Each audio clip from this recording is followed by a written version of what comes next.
Programme मध्य मुकाबले में खुशामदीद। मैं हूं रबिया एहसन और मेरे साथ मौजूद है रऊफ क्लासरा। और आज के प्रोग्राम में जिन टॉपिक से हम बात करेंगे उसमें सबसे पहले सेनेट इंतखाबात। पीपल्स पार्टी ने मैदान मार लिया। केपी में वोटिंग मुलतवी। इसहाक डार, फैसल वाडा, मोहम्मद औरंगजेब, राना महमूदुल हसन कामयाब, जबकि उमर अयूब ऑपोजिशन लीडर मुकर्रर। सुन्नी इत्तेहाद कौंसिल की पार्टी हैसियत कौमी असम्बली में तस्लीम न की गई। स्पीकर ने अरकान को आजाद करार दे दिया। तफसीलात क्या है आपके साथ शेयर करेंगे। इसके अलावा बात करेंगे इस्लामाबाद हाई कोर्ट जजेस को मशकूक धमकी आमेज खत मौसूल। रेशम नामी खातून की तरफ से खत में केमिकल भिजवा दिया गया।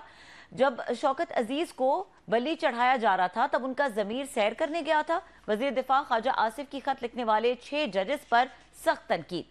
इसके अलावा बात करेंगे बुशरा बीबी का खाने में जहर देने का इल्जाम। बानी पीटीआई ने शौकत खानम अस्पताल के डॉक्टर से चेकअप करवाने का मुतालबा कर दिया। साबिक खातून अव्वल मीडिया से नाराज, एक वीलॉगर से अलहदगी में बात करने का मुतालबा। सहाफियों से अडियाला जेल में क्या गुफ्तगू हुई, इसकी डिटेल्स आपके साथ शेयर करेंगे।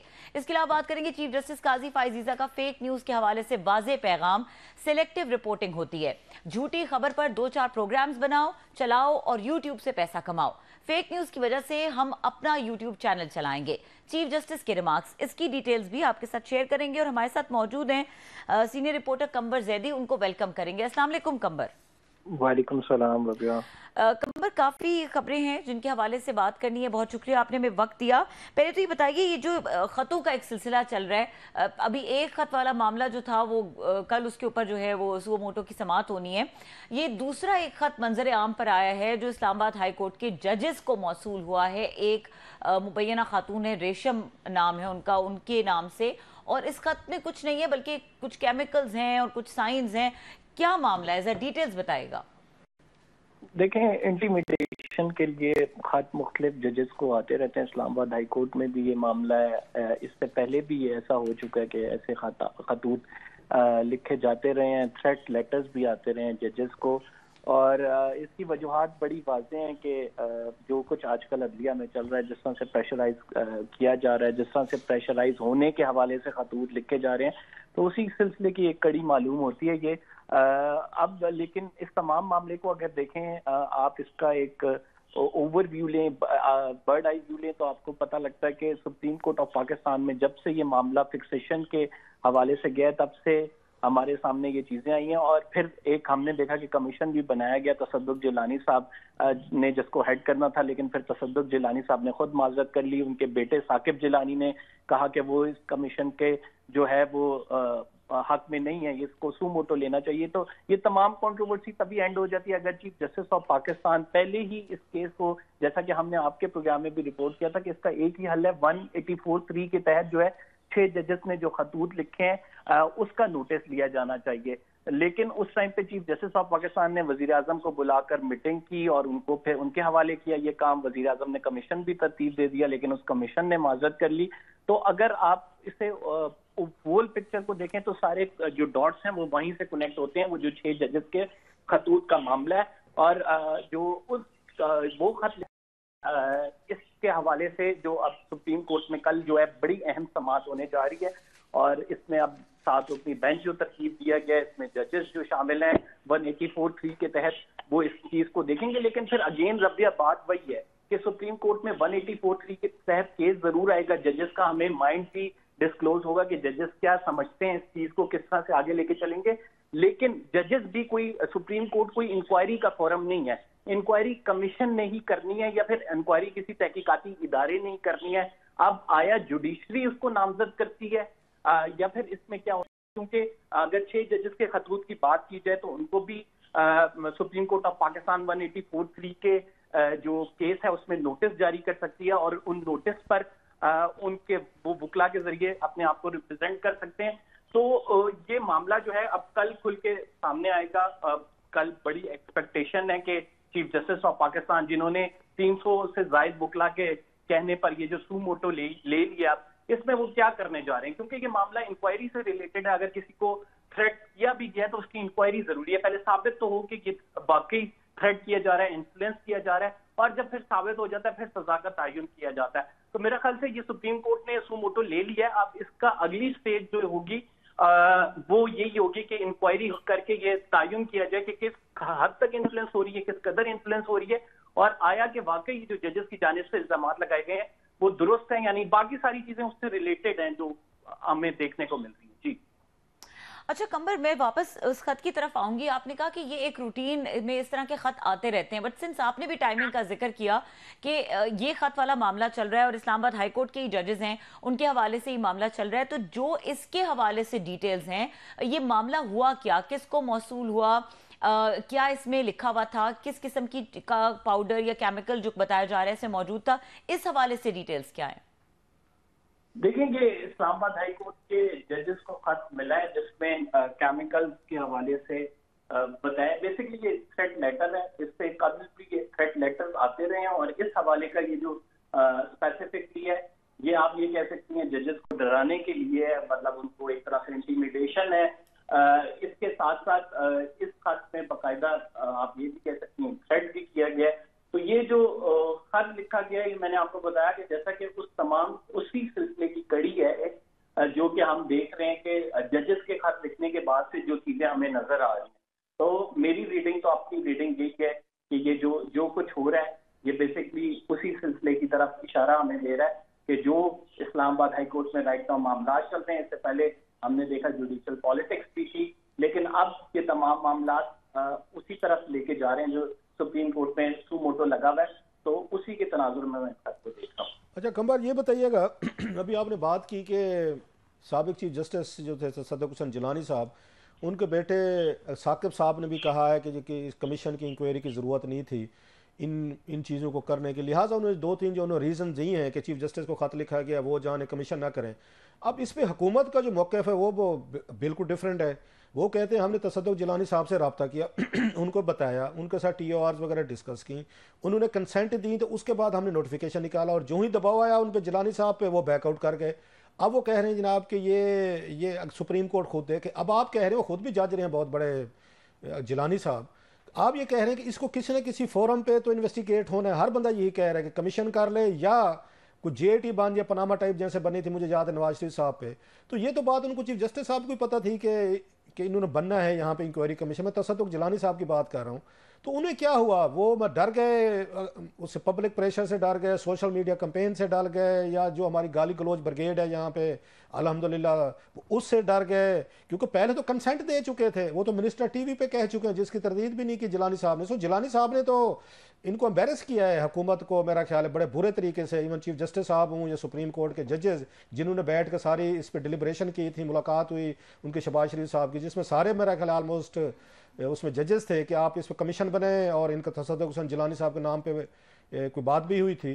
तो इसको आप कैसे देखते हैं कि इससे मतलब क्या हुआ उनको जिलानी साहब के साथ? अब वो चुप हैं, उन्होंने लेटर लिख दिया। क्लासेस साहब, अंदर की खबर ये है कि बेसिकली बुकला कम्युनिटी की जानिब से बड़ा बैकलैश आया, और बुकला कम्युनिटी ये समझती है कि अगर 6 जजेस की जानिब से 8 में से 6 जजेस की जानिब से लेटर लिखा गया है जो कि इस बात का, इस खदशे का इजहार कर रहे हैं कि अब ये इन्फ्लुएंस हो रही है, तो पूरे इदारे इस्लामाबाद हाई कोर्ट पर से लोगों का एतमाद उठ जाएगा और इदारा एक तरह से डिसफंक्शनल हो जाएगा।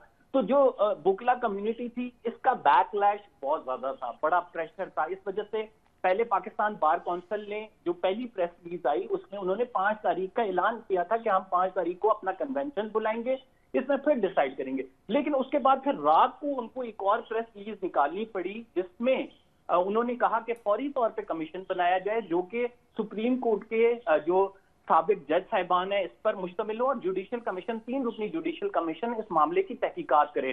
तो एक बात तो बड़ी क्लियर होगी, पहला पॉइंट के बुकला इस मामले पर बड़े एग्रेसिवली इसको देख रहे हैं और उनका बैकलैश बड़ा मौजूद है। और फिर हम दूसरी चीज को भी इग्नोर नहीं कर सकते कि इस टाइम जो बुकला की जो सीनियर बुकला है उनकी बड़ी तादाद अभी PTI के साथ एसोसिएट भी हुई है, तो PTI के नैरेटिव को भी कहीं ना कहीं सपोर्ट इस लेटर से मिल रही है, तो लिहाजा हम वो भी फैक्टर डिनाई नहीं कर सकते। तसद्दुक़ हुसैन जिलानी साहब एक बड़ा आप ये कह सकते हैं रीजनेबल नाम थे, जाहिर बात है अगर किसी का नोटिफिकेशन होता है उससे पूछ कर होता है, लेकिन और ये जो इनको समझा भी ये जा रहा था कि ये आजादाना तौर पर तहकीकात कराएंगे, लेकिन जब उनके अपने बेटे की जानिब से जो बयानात सामने आए, जिस तरह से उन्होंने कहा कि नहीं इसके जुडिशियल कमीशन होना चाहिए, और फिर इसके साथ सोशल मीडिया पे भी सिविल सोसाइटी का एक बड़ा प्रेशर ये था कि आप उन्हीं से तहकीकात करवाने का कह रहे हैं जिनको बेसिकली 6 जजेस की जानिब से नामजद किया गया। एक मामला आपके 6 जजेस आपके सामने लेके आए और कहा कि आप अदलिया में जो मुदाखलत हो रही है इसको रोकें, आपने उठा के नहीं, मुझे एक कंबर एक बात बताएं, मुझे कंबर एक बात बताएं, मतलब हम तो नहीं, आप उनको रिपोर्ट भी करते हैं, उन्हीं के अपने ही इदारे के वो जज रहे हैं, पहले हाई कोर्ट में रहे, सुप्रीम कोर्ट में रहे, फिर चीफ जस्टिस रहे, मैं तसद्दुक़ हुसैन जिलानी साहब की बात कर रहा हूँ। अगर उन पे भी वकीलों को एतबार नहीं है, उनको भी फेलो जजेस पे या जिन लोगों ने भी उस पर करते हैं, अगर उन्हें उन पे भी एतबार नहीं है अपने साबका चीफ जस्टिस ऑफ पाकिस्तान पे, तो then where should we go? फिर कहाँ से कोई बंदा आएगा? और जो आप बात कह रहे हैं कि अल्टीमेटली तो इन्होंने भी कमीशन बनाना है इंक्वायरी का, ये भी बनाएंगे मेरा ख्याल है, ये कल जो प्रोसीडिंग हो रही हैं। सो चीज़ें इतनी गड़मड़ कर दी गई हैं कि हर बंदे पे डाउट है, हर बंदे पे शक है। और दूसरा, आप समझते हैं कि इन्होंने तसद्दुक़ हुसैन जिलानी साहब ने पहले उनको कन्फर्मेशन दे के, उनको अपना नाम दे के, वो पूरी खबरें फटे शटे चला चलू के, फिर उन्होंने अपना नाम वापस ले लिया, उल्टा लेटर लिख दिया। सो उन्होंने लेट डाउन किया है इन चीफ जस्टिस, इनको काजी फैज़ ईसा साहब को और प्राइम मिनिस्टर शहबाज शरीफ साहब को, जिनको पहले उन्होंने अश्योरेंस दी थी कि ठीक है जी कि मेरा नाम दे दें, और आखिरी लम्हे पे खत लिख के उल्टा उन्होंने उनको एम्बेरस किया है। असल साहब, आपका जो पहला सवाल है जिसमें आप कह रहे हैं कि सुप्रीम कोर्ट ही क्यों इस मामले को देखे, तो उसका बड़ा वाज़ेह जवाब है कि सुप्रीम नहीं, मैंने ये नहीं कहा, कमर मैंने ये नहीं कहा कि सुप्रीम कोर्ट इसको क्यों देखे, बिल्कुल देखे, उसको देखना चाहिए, मैं इस हक में हूँ, मैंने ये नहीं कहा। मैं ये कह रहा हूँ कि सुप्रीम कोर्ट ने ही उनको एडवाइस किया हुकूमत को कि कमीशन बनाए, और उस पर नाम उन्होंने तजवीज़ किया, वहां से हुई ना चीज़ें, क्योंकि सुप्रीम कोर्ट, आपको याद है मुलाकात हुई, डिडंट से दैट कि सुप्रीम कोर्ट को नहीं करना चाहिए, बिल्कुल करना चाहिए जी, बिल्कुल सुप्रीम कोर्ट को करना चाहिए। उस वाले सवाल की कंटिन्यूटी में कि जो बुकला है उनकी जानिब से प्रेशर क्यों आ रहा है इतना कि सुप्रीम कोर्ट ही देखे, तो एक्चुअली जब लार्जर बेंच बैठेगा और इस तमाम मामलात को ये मामलात खुलेंगे और इसकी लाइव प्रोसीडिंग होती है, तो उनका मेरा ख्याल से जो बुकला कम्युनिटी है उनका ये मानना है कि क्यों एक दो से मेरी ऑफ द रिकॉर्ड बात भी हुई है कि इससे एक नैरेटिव जनरेट होगा, और इससे जो है बेसिकली कोशिश ये की जा रही है कि इसको डिबेट का हिस्सा जब बने और जब जजेस के माइंड भी डिस्क्लोज होंगे अपने रिमार्क्स के जरिए, तो फिर इससे एक ये कह सकते हैं कि आपके आइंदा के लिए फ्यूचर में कि ऐसी चीजें ना हो, उसके खिलाफ आप क्यों कोर्ट को रिपोर्ट करते हैं, सोसाइटी में मौजूद हो। आप कंबर रोज कोर्ट को रिपोर्ट करते हैं, कल क्या मतलब है आप देख रहे हैं लाइव होगी कवरेज इन तमाम इस केस की, नंबर 1। दूसरा, वो जो हमारे जजेस साहबान होंगे जिन्होंने लेटर लिखा है वो कोर्ट में पेश होंगे, वहाँ पे अपनी पूरा लेटर पढ़ेंगे कोर्ट के सामने, यूजुअली यही कहा जाता है, या कोई अपना वकील या एडवोकेट ऑन रिकॉर्ड के जरिए वहाँ अपने आप को प्रेजेंट करेंगे, या अटॉर्नी जनरल के जरिए खुद को प्रेजेंट करेंगे। अगर अटॉर्नी जनरल उनको प्रेजेंट आकर रिप्रेजेंट कर रहे हैं, फिर हुकूमत को भी तो अटॉर्नी जनरल रिप्रेजेंट करना है। सो ये जरा थोड़ा सा कल का हमें प्रोसेस बताइएगा कि how it will be done, ये क्या होगा प्रोसेस इसका। देखिए साहब, जब 184(3) का कोई केस टेकअप होता है तो सबसे पहले उसमें जो है वो नोटिसेस होते हैं। नोटिसेस उन लोगों को होते हैं जो कि पार्टी उसमें डायरेक्टली इन्वॉल्व होती है। तो जजेस साहिबान को अगर नोटिसेस जारी हुए 6 जजेस साहिबान को, तो वो अपने आप को थ्रू लॉयर रिप्रेजेंट करेंगे। मेरा नहीं ख्याल कि एडवोकेट जनरल के जरिए, अटॉर्नी जनरल के जरिए रिप्रेजेंट करेंगे, क्योंकि attorney general is directly representing the executive body, वो आपकी फेडरल हुकूमत को रिप्रेजेंट कर रहे होते हैं। तो सबसे पहला इसकी स्टेज ये होती है कि 184(3) में जो भी नोटिस आता है, जो लिया जाता है, उसके facts and figure attorney general represent करते हैं अदालत में कि ये खत आया था, और बिल्कुल वो खत जो है वो पढ़ा जाएगा कि ये खत लिखा था, इसमें ये चीजें हैं, ये बड़ा संगीन नोयत का मामला है। फिर 7 रुकनी बेंच ये डिसाइड करता है कि आया कि जो खत लिखने वाले हैं उनको बुलाना चाहिए, उनके वकला को सुनना चाहिए, उनका मौक़िफ़ लेना चाहिए। अगर वो ये जरूरी समझते हैं तो सबसे पहला नोटिस उन्हीं को जारी करते हैं, और वो फिर अपने वकला के जरिए अदालत में रिप्रेजेंट होते हैं, और फिर अपना वो केस प्लीड करते हैं, अपना केस प्रेजेंट करते हैं कि ये इस तरह से इन्फ्लुएंस हो रही है, इस तरह से हमें जो है वो थ्रेट किया जा रहा है। और फिर अदालत देखती है कि आया कि इस तमाम मामले में क्या कुछ हो सकता है। अगेन 184(3) में जो भी केस आता है, अब वो डायरेक्टली सुप्रीम कोर्ट उसका ट्रायल नहीं कर रही होती, तो इसका मैं इस वजह से बार बार कह रहा था। अच्छा, ये बताइएगा, ये जरा, ये कल रात हमारे साथ शाह खावर साहब थे, साबिक जज रहे हैं, सुप्रीम कोर्ट के वकील हैं बड़े, मैंने उनसे भी ये पूछा था कि क्या फिर ये मुमकिन है, जैसे आपने भी कहा, सब लोग कह रहे हैं इन्वेस्टिगेशन तो होनी है इसकी, इस लेटर की, कि उन्होंने जज साहबान ने जो लिखा है उनका, जिन लोगों पे इल्ज़ामात हैं उनको भी बुलाया जाएगा, उनसे भी पूछा जाएगा। अल्टीमेटली ये होना है, किस फोरम पे होना है, मेरा ख्याल लड़ाई सिर्फ इस मसले पे है कि किस फोरम पे होगा और कौन करेगा। अब इसमें 2-3 सिनारियों जो मैं आपसे पूछना चाह रहा हूँ। एक तो यही था कि हुकूमत को दोबारा कहा जाए कि कमीशन बनाए, और फिर कोई उसका आप अगेन चेयरमैन बनाए, क्रेडिबल, नंबर 1। दूसरा ये है कि जैसे जेएटी बनाई गई थी पनामा केस में, माजी में कई जेएटी बनती रही है, सुप्रीम कोर्ट हमेशा कहती रहती है कि नवाज शरीफ साहब पे भी बनी, और भी माजी में हमने देखा एफआईए के बहुत सारे डायरेक्टर डीजी वगैरह को कहा जाता था कि आप इसकी इंक्वायरी करके हमारे सामने पेश करें। ऐसी कई मिसालें हैं। नंबर 2 कि आप जैसे नवाज शरीफ साहब केस में बनी थी उस तरह बना लें, वो रिपोर्ट पेश करें अपनी। या तीसरी ये आप समझते हैं कि जो जजेस साहबान बैठे हैं कि ताकि उसमें आगे भी जजेस साहबान ने ही लेटर लिखा हुआ है हाई कोर्ट से, सो उन्हीं 7 में से 3 रुकनी एक अलहदा बेंच करके इंक्वायरी कमीशन वो खुद भी बना सकते हैं कि खुद ये तीनों जजेस कर लें ताकि किसी पे इल्ज़ाम ना लगे, किसी को ये ना कहा जाए कि जनाब के रास्ता दिया जा रहा है। इज इट पॉसिबल, या इस तरह का कानून या इस तरह की प्रेसिडेंट है कि खुद वो 3 जजेस उनमें से कहें कि आप इंक्वायरी करें, जजेस साहबान को बुलाएं और जिन पे इल्ज़ाम हैं उनको भी बुला लें? Is it there any possibility? देखें क्लासर साहब, ये इससे पहले जो उमर अता बंदयाल साहब की साज वाला मामला था जिसमें वो कमीशन बनाया गया था जिसमें ऑडियो लीक की तहकीकात होनी थी, जो उमर अता बंदयाल के साथ की ऑडियो लीक हुई थी, उसमें जो 3 रुकनी बेंच बनाया गया था इसमें जस्टिस काजी फाइज ईसा थे, इसके साथ आमिर फारूक थे और नईम अख्तर साहब थे। तो इन 3 लोगों ने बेसिकली ये इंक्वायरी करनी थी कि ये जो आया के ऑडियो लीक सही हुई हैं या नहीं और इनका क्या रिजल्ट आना है। लेकिन अगेन क्लासर साहब, वो इंक्वायरी कमीशन जो बनाया गया था वो बेसिकली उसने अपनी फाइंडिंग्स देनी थी जो रेलेवेंट एजेंसीज होती हैं उनका रिकॉर्ड देखकर, यानी उस पहले ऑडियो का फ्रांजिक होना था।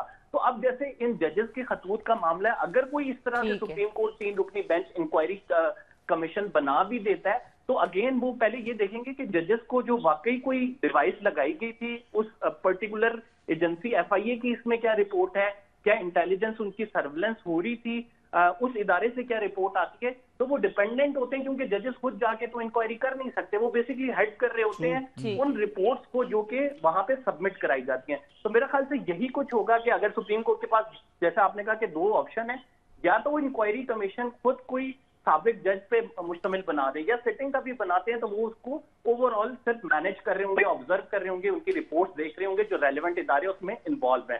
दूसरा ये है कि इसी केस को आगे लेके चलें। जी बहुत शुक्रिया कमर, आप डिटेल्स हमें बता रहे थे और यहाँ पे वक्त हुआ है ब्रेक का।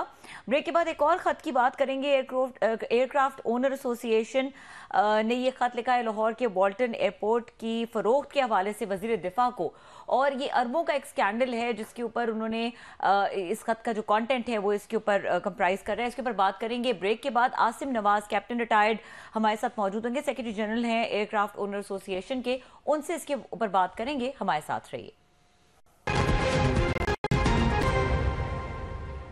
Welcome back. और हमारे साथ मौजूद हैं कैप्टन रिटायर्ड मोहम्मद नवाज आसिम साहब, secretary general aircraft owner association. इनसे इस खत के मामले बात करेंगे, वेलकम करेंगे इनको। अस्सलाम वालेकुम कैप्टन साहब। वालेकुम अस्सलाम। क्लास साहब ओवर टू यू। जी बहुत शुक्रिया सर।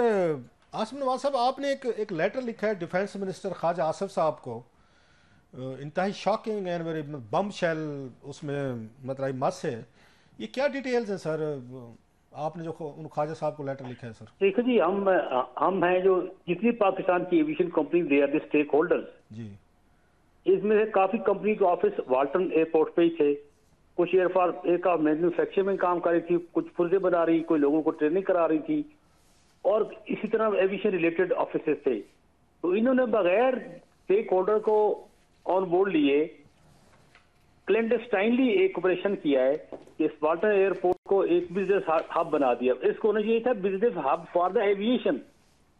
इन्होंने लैंड माफिया के साथ मिलकर whether they are Punjab government are their civilian. अच्छा, मैं आपकी सारी बात काट रहा हूँ, जो मुझे समझ आ रही है ना आसिम साहब आपके लेटर से, वो ये है कि वाल्टन एयरपोर्ट को बेच दिया गया है। जो मैं अब थोड़ा सा अपने बिल्कुल बेचा 350 थोड़ा सा आपको बता दूं ताकि व्यूअर्स को जरा इसका कंटेक्स्ट समझ आएगा आप जो कह रहे हैं। आपके लेटर से लगता है कि वाल्टन एयरपोर्ट जो लाहौर में था, बड़ा पुराना वेरी हिस्टोरिकल वन, उसको इन्होंने क्लोज करने के बाद उसकी जो ज़मीन थी वो बिल्डर्स को बेच दी गई है। अब आप ये कह रहे हैं कि इसकी जो एवेल्यूएशन थी ज़मीन की, लैंड की, एयरपोर्ट सब की, वो तकरीबन अगर वो थे 350 बिलियन रुपीज़, और इन्होंने 50 बिलियन रुपीज़ में बेच दिया है बिल्डर्स को। ये इसका बैकग्राउंड है जो आपने 50 बिलियन वो भी सीए को पाकिस्तान को नहीं मिले, ठीक है ना। दूसरी बात कि सीए गाज नो अथॉरिटी, उनके पास कोई रेगुलेटरी कोई कॉन्स्टिट्यूशनल पावर नहीं है कि वो पाकिस्तान का एयरपोर्ट किसी को बेच दें या किसी के हवाले कर दें without the consent of the federal government. ये सारा कुछ इलीगल हुआ जी। तो ये किसने बेचा है, ये किसने किसको बेचा है ये एयरपोर्ट? यही तो हम रोना रो रहे हैं कि इसकी इन्वेस्टिगेशन होनी चाहिए कि किसने बेचा है, किसको बेचा, क्यों बेचा है, वेयर इज द मनी। नहीं, आप साहब ज़ाहिर है वहाँ पे एक एसोसिएशन को हेड करते हैं सर, जनरल सेक्रेटरी हैं, कैप्टन विंग कमांडर हैं आसिम साहब। पाकिस्तान है, सिविल एविएशन अथॉरिटी पाकिस्तान ने सारा कुछ किया है। तो मेरी आज उनके वहाँ पे चीफ एग्जेक्टिव से बात हुई जो वाल्टन एयरपोर्ट पर बैठा है, कहता है जी हमने बड़ा ट्रांसपेरेंट काम किया है। मैंने कहा ट्रांसपेरेंट से आपने क्या किया? आपने एयरपोर्ट दे दिया है, सब लोगों जो यहाँ बिजनेस कर रहे थे उन सबको यहाँ से आपने निकाल दिया और उनको आगे जगह भी नहीं दी, और उसके बाद आप इसको खामोशी से पैसे, पता नहीं कहाँ गया वो पैसा, 350 अरब रुपया पता नहीं गया कहाँ। नहीं, वो तो आप कह रहे हैं ना कि वैल्यूएशन इतनी थी, आपने कहा 50 बिलियन रुपीस में बेचा गया है बिल्डर्स को या दीगर लोगों को। अच्छा, इसका प्रोसेस कब शुरू हुआ था बेचने का इस एयरपोर्ट को सर? अभी शुरू हुआ है 1-1.5 महीने में या पहली? नहीं, ये बहुत पहले का हुआ था, इमरान खान की हुकूमत में स्टार्ट हुआ था। वो जो मिस्टर क्या नाम थे, बहुत पढ़े लिखे फेडरल मिनिस्टर थे एविएशन के, गुलाम सरवर अवान साहब, उसके दौर में ये हुआ था। अच्छा, आप ये कह रहे हैं कि सरवर खान साहब जब यहाँ एविएशन मिनिस्टर थे, जिन्होंने वो डिग्रीज वगैरह का जैली का कहा और पूरी दुनिया में हमारे पायलट बेचारे जो है ग्राउंड कर दिए गए थे, निकाल दिए गए थे, उनको लोगों ने चक्कर दे दिया क्योंकि वो इतना समझदार आदमी तो था नहीं। और जो मिनिस्ट्री में लोग बैठे या सिविल एविएशन अथॉरिटी पाकिस्तान में बैठे, they are very shrewd people. उन्होंने अपने फाइनेंशियल बेनिफिट के लिए इस एयरपोर्ट को निकाला और बिल्डर माफिया को और लैंड माफिया के हवाले कर दिया। वो बेशक गवर्नमेंट में बैठे या सिविलियन थे। और एक हिस्टोरिकल हमारा एयरपोर्ट है, पूरी दुनिया में देखिए आप, जहां जहां भी यहाँ शहर के अंदर एयरपोर्ट्स होते हैं, लेकिन यहाँ भी एक बिजनेस एक्टिविटी चल रही थी एविएशन की, वो सारी बंद हो गई, लोगों वहां से निकाल दिया गया और अभी तक हमें कोई खबर नहीं आ रही ये किसको दिया, कितना इसमें पैसा खा गए, कितना नहीं दिया। यहाँ जो मेरी इंफॉर्मेशन है, जो मुझे officer association of CA Pakistan से पता चला है, इनको सिर्फ 1 अरब रुपया मिला है। अच्छा, ये ना 1 करोड़ रुपया किसको, इन एविएशन वालों को मिला है आप कह रहे हैं? सिर्फ एविएशन वालों को मिला, और 1 अरब इनके लिए कुछ भी नहीं है, ये आटे में नमक के बराबर भी है। 1 अरब लाहौर में कमर्शियल प्लाट इस पे माल रोड पे, वो तो एक मुझे याद प्लाट की कीमत है, एक प्लॉट कनाल के प्लॉट की कीमत है उस इलाके में। तो ये इसमें अब वहां पे कौन कौन लोग बिजनेस कर रहे हैं? आखिर किसी ने उनकी अप्रूवल दी है, उनको कोई साफ ज़ाहिर है उनके साथ कॉन्ट्रैक्ट किया होगा, कोई सेल कोई परचेज एग्रीमेंट हुआ होगा, कौन लोग हैं जो वहां पे इस वक्त बिजनेस कर रहे हैं वाल्टन? ये सीए कहता है जी हमने 47% लिखा हुआ है और कोई 53% हम गवर्नमेंट ऑफ पंजाब को दिया है। अभी government of Punjab, how can the government of Punjab take a federal government की प्रॉपर्टी है, वो भी एयरपोर्ट की property, federal government of Punjab कैसे ले सकती है? वो उनकी प्ली है, लेकिन ये टोटल इलीगल है जी। ना कोई इसमें जो सीए रेगुलेशन को फॉलो किया है, सीए ऑर्डिनेंस 1982 को फॉलो नहीं किया गया। देखो जी, जब भी कोई आप गवर्नमेंट की प्रॉपर्टी बेचते हैं तो उसके लिए बकायदा टेंडर्स होते हैं, उसको ट्रांसपेरेंट किया जाता है, उसकी पब्लिक को बताया जाता है, कैबिनेट्स की मीटिंग होती है। इसमें कुछ भी नहीं है, हमें नहीं बता रहे ये लोग। नहीं सर, मेरे लिए बड़ा ये हैरान कौन है, हम पहले ये तो सुनते थे कि जनाब एयरपोर्ट गिरवी रखे जाते हैं, लोन कर्जे IMF से, सकूक बांड वगैरह के लिए एयरपोर्ट गिरवी रख दो, रेडियो पाकिस्तान रख दो, इस्लामाबाद क्लब रख दो, F9 पार्क रख दो, और यहाँ पे मोटरवेज गिरवी रख दो, रेडियो पाकिस्तान की बिल्डिंग गिरवी रख दो। अच्छा, एयरपोर्ट भी गिरवी रखे जाते थे कराची के या लाहौर के? ये तो पहली दफा सुन रहे हैं कि एयरपोर्ट ही बेच दिया गया है सर, और किसी को पता ही नहीं चला। ये हड़प कर गए, एयरपोर्ट को गिरवी नहीं रखा, ये हड़प कर गए, और ये बड़ा सीरियस केस है। This is a Walton gate scandal, और ये मैं सुप्रीम कोर्ट ऑफ पाकिस्तान, हमारी नैब, FIA और गवर्नमेंट, और I request the chief of the army staff also because he is a powerful man, इसकी इन्वेस्टिगेशन कराएं कि ये who is the beneficiary of all this. तो इस वक्त वहां पे आप लोग खुद भी मूव करेंगे कहीं पे सुप्रीम कोर्ट में इसके खिलाफ? हम अभी मैंने एसोसिएशन को बुलाना दोबारा, हमने अपनी एक मीटिंग करनी है। हो सकता है हम सुप्रीम कोर्ट में या हाई कोर्ट लाहौर में चले जाएं इस एयरपोर्ट की वापसी के लिए, तो will definitely pursue the higher court of Pakistan. इसका एरिया कितना है सर एयरपोर्ट का, वाल्टन का, लाहौर का? 52 एकर्स ऑफ लैंड है, 52 एकर्स। अच्छा, 52 एकड़ तक ये 450 कनाल जगह बनती है। तो इसकी अभी जो उन्होंने दी है, वहां पे कंस्ट्रक्शन हो रही है, कोई प्लाजे बन रहे हैं, दुकानें बन रही हैं, क्या बन रहा है वहां पे सर? माल बन रहे हैं? मैंने प्रेजेंटली रिसेंटली वो साइट विजिट नहीं किया, लेकिन बनने यहाँ प्लाजे ही हैं और बिल्डिंग भी बननी है। अच्छा, मैंने खुद आपकी अथॉरिटी से ये बात हुई वहां पे सिविल एविएशन से, क्योंकि आपकी कंसर्न है, तो उन्होंने क्या जवाब दिया कि हमने लीगल किया है, कानूनी तौर पर किया है? मुझे मिस्टर सलमान से मेरी आज बात हुई है, कहते जी आपने गलत हमारे खिलाफ रिपोर्ट की है। मैंने कहा जी गलत नहीं की, कहते हैं हमने बिल्कुल जी लीगल काम किया है। मैंने कहा मुझे एक आप आर्टिकल, एक सेक्शन बता दे ऑर्डिनेंस की एक सेक्शन मुझे सीए रेगुलेशन की बता दे, रूल एक बता दे जो कहता आपको इजाजत देता हो कि आप एयरपोर्ट जो है ना प्राइवेट लोगों को भेज सकते हैं या किसी को भेज सकते हैं ताकि वो अपनी प्राइवेट एक्टिविटीज वहां करे।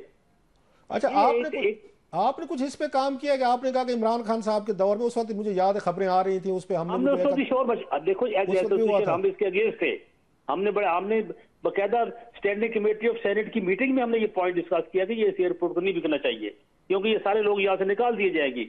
अभी सबको निकाल दिया गया है, वो कोई बेचारा किसी रोड पे जाके ऑफिस बना के बैठा है, कोई किसी मोहल्ले में जाके ऑफिस बना गया है और आपका एयरपोर्ट किसी और के हवाले होगा। देखो ये पूरी दुनिया में एयरपोर्ट ही एक जगह होती है जिसमें सारी एविएशन बिजनेस एक्टिविटीज होती है और यहाँ पे नहीं हो रही वाल्टन में। अच्छा, जब आप सेनेट कमेटी में लेकर आएंगे तो सेनेटर्स ने, हुकूमत ने कोई एश्योरेंसेस दी थी कि हम क्या करेंगे, इसकी ट्रांसपेरेंसी करेंगे या इसको एयरपोर्ट रहने देंगे या क्या करेंगे? कोई उस पर बातचीत हुई थी सेनेट कमेटी में सर? उस वक्त का जी इस पे डेलिब्रेशन हो रही है, अभी बिका नहीं है या अभी हमने दिया नहीं किसी को। 5 सेनेटर्स बैठे थे उस वक्त और उनको ये सिविल एविएशन अथॉरिटी वाले ने गोलियां दे के चक्कर में डाल दिया, उनको सही बात बताई नहीं। ये बिल्कुल ऐसे ही जैसे हमारे लाइसेंस नहीं, पाकिस्तान के पायलट्स के लाइसेंस के एग्जाम दूसरी दुनिया आके लेती है, हमारे पास सारे क्वालिफाइड लोग हैं, उनके एग्जाम ये नहीं ले पा रहे, जो इनका असल काम है वो कर नहीं पा रहे। प्रॉपर्टीज में ये बड़े मास्टर है कि गवर्नमेंट की प्रॉपर्टीज को कैसे निकालना है।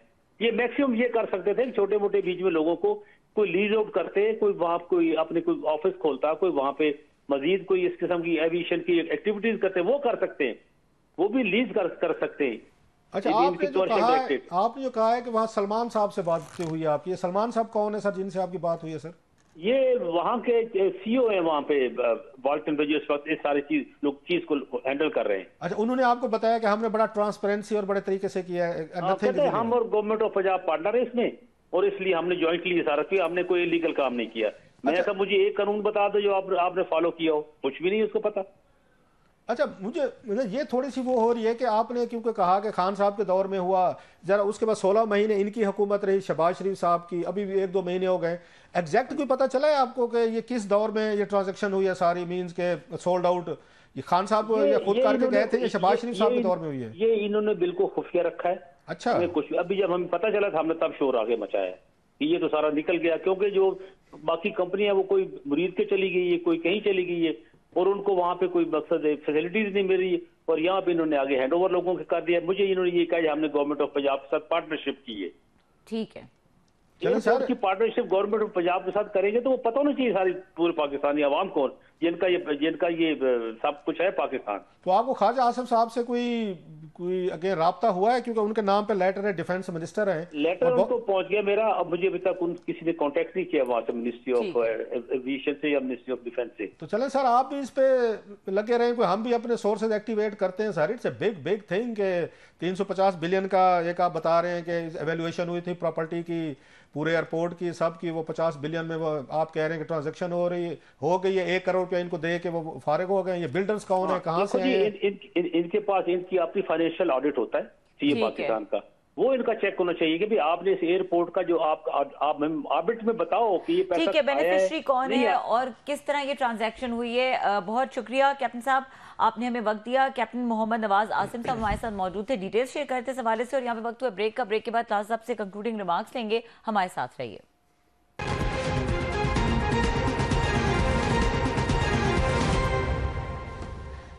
Welcome back. क्लास साहब, ब्रेक से पहले ये कैप्टन साहब ने बड़ी शॉकिंग चीजें रिवील की हैं इस एयरपोर्ट की फरोख्त के हवाले से।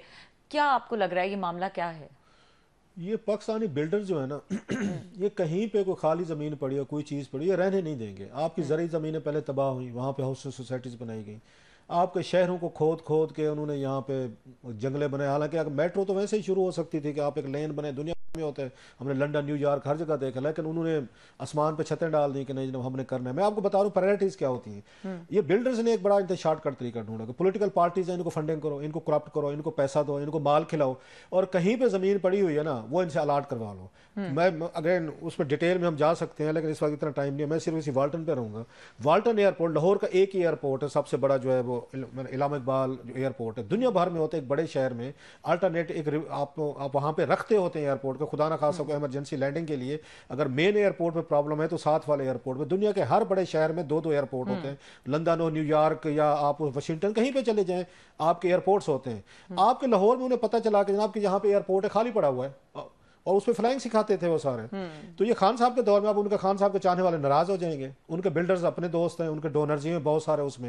ये उस वक्त से मामला 2019-20 से हमने प्रोग्राम किए हुए हैं, आपको भी याद आ जाएगा, हमने इस पे शोज किए हुए हैं। उन्होंने चुपके से अब करके इन्होंने पहले वहां पे रूडा में इन्होंने 1.25 लाख एकड़ जमीन थी उस्मान बुज़दार साहब के दौर में, अब उन्होंने एयरपोर्ट दे दिया। अब इनका पता चलाना चाहिए, बहुत बड़ी बात है कि आपने चुपके से बैठ के एयरपोर्ट आपने बेच दिया और अगर किसी को पता भी नहीं है, कोई इस पे आपने कमेटी बिठाई, कोई टेंडर हुआ है, कोई बोली लगी, कोई उस पर बैठ के लोगों ने ट्रांसपेरेंट इसको तरीके से देखा, कहां देखा, किसने ऑथराइज किया, ये सारी चीजें सामने आनी चाहिए, इसकी इन्वेस्टिगेशन होनी चाहिए। इट्स द बिगेस्ट मतलब है वो चीज है कि एयरपोर्ट भी क्या है, किसकी थी और कौन, जाहिर है वो उसके बेनिफिशियरी रहे होंगे ना। अच्छा मुझे ये है उन्होंने ये डिसीजन मतलब दुनिया में हमने मतलब मैं तो नहीं सुना, हो सकता है कि अब मेरे सुनने वाले जानते, एयरपोर्ट ही बेच दिया उन्होंने। वो अगर ना होगा, अगर बांस ना बजेगी बांसुरी, और चुपके से एयरपोर्ट बिल्डर्स को बेच दिया गया। यार ये दुनिया में कहीं पे सुना है कोई एयरपोर्ट बेच दिया, गिरवी रखे जाते हैं, बेचे नहीं, मतलब बेचे नहीं जाते। खाली जमीन अगर पड़ी है, लाहौर में इतना स्मॉग है, वहां पे आपके एनवायरमेंटल के इश्यूज हैं, आपकी पोल्यूशन है, दीगर चीजें हैं। अगर आपने खाली पड़ा भी है, कोई बाग लगाए हैं, कोई सब्जा लगाए हैं, कोई फूल लगाए, उन्होंने करना इसको खो देंगे, बिल्डर्स को देंगे इतना कम कीमत पर, और फिर उसमें से भी जो वसूल हुई है वो 1 अरब है और बाकी का कुछ पता नहीं है। इसकी इन्वेस्टिगेशन होनी चाहिए, पूरी डिटेल्स आनी चाहिए। ये बहुत बड़ा स्कैंडल है। और इस पे आपको वज़ीर दिफा को उन्होंने खत लिखा, ख्वाजा आसिफ साहब रोजाना वो करते तो हैं, कुछ बातें करते तो हैं, इस तरह की चीजें देखते हैं कि आने वाले दिनों में ख्वाजा आसिफ इस खत पर क्या करते हैं। प्रोग्राम का वक्त खत्म हो गया, देखने के लिए शुक्रिया, इजाजत दीजिए, अल्लाह हाफिज।